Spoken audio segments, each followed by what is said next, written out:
জামাত ক্ষমতায় যেতে পারে। ক্ষমতায় যেতে পারে, এটা আমার বিশ্বাস।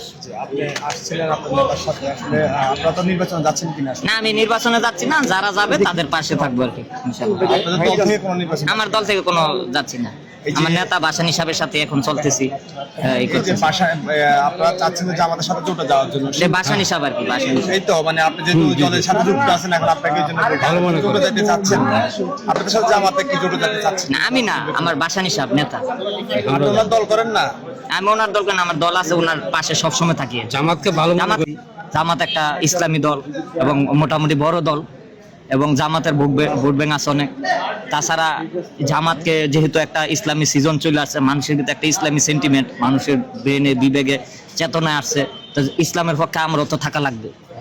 আমরা নেতা যেরকমই হই, ভাসানী সাহেব তো মোটামুটি বয়স্ক নেতা, উনি বলছে যে চলো জামাতের এখানেই যাই, ইসলামের পক্ষে থাকতে হইব। তো সেই সুবাদে ওনার পিছে পিছে আসছি আর কি।